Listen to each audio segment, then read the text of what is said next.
Hello ACPS family! Today I will be escorting you through the creation and use of the Rubric tool in our Schoology platform. This tool allows teachers to present explicit expectation to their students while also allowing them to provide quick and efficient feedback. Our objectives are to 1. Orient ourselves with the location of the Rubric creation tool. 2. Learn to create a versatile rubric in this resource center. 3. Discover how to attach a rubric to an assignment. And 4. View the grading and feedback functionality of the Rubric tool.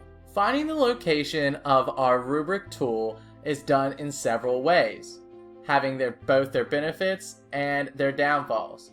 If you click Add Materials on the home page, you can go down to Add Assignment or Discussion Board. It works the same. Inside of this Create Assignment window or inside of a Create Discussion window, you can select the Scale/Rubric drop-down box.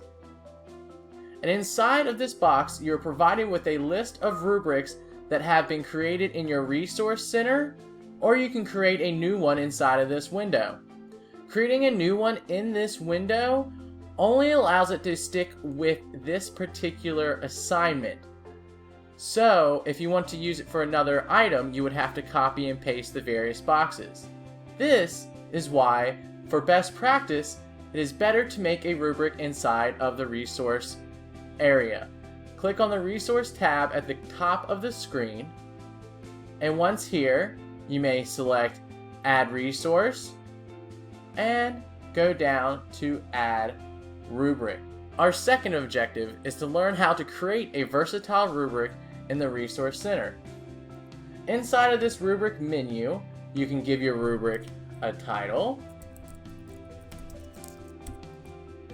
and you can give it multiple areas of ways to provide feedback on different topics. So maybe we were discussing rubric size here.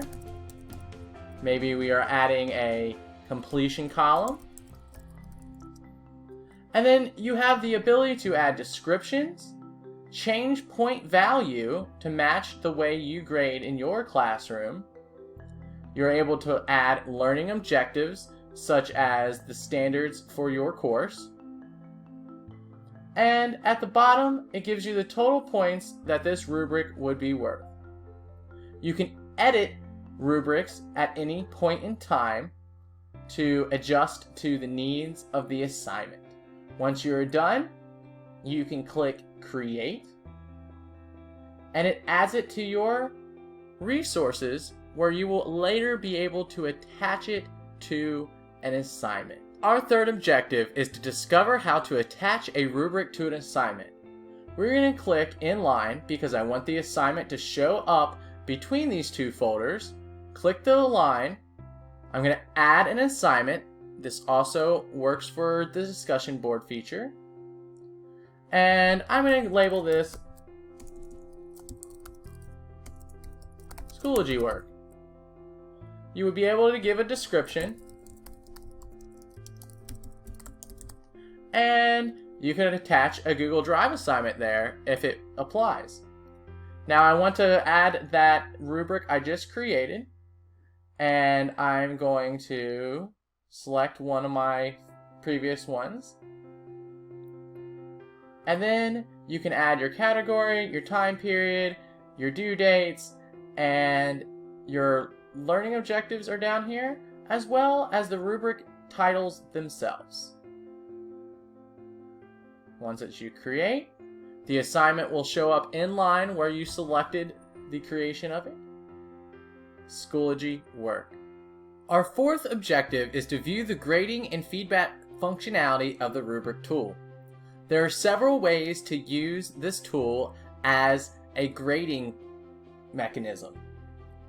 First, you can come into the gradebook, find the assignment that has a rubric attached to it, simply click inside of the grade box, and select the various options the student has achieved. Clicking Save provides them a grade with the total down here. You can also give them feedback inside of the grade comment section that will transfer over to PowerSchool. The next way is inside of the Submit section in Schoology. You may select the assignment, select a student, and then at the top right of the screen where it says grade, you can click in the box, and once again, select the various options based on the student's achievement. Leaving comments in the comment box, or maybe inside of the activity itself. The last way to access this rubric function as a grading tool is to go into My Google Assignments, whichever one that may be, click Submissions, find a student you wish to grade, select the numbers off to the right hand side, and by selecting any of the rubric traits down here, you'll see I have the top one here. Writing was a category, diary requirements was a category, and creative aesthetic was a category. And also providing feedback inside of the comment section. Make sure that you always click save to submit your work back to the gradebook and to the student. That is all I have for you on grading rubrics. If you have any questions, feel free to reach out to your LTI for support.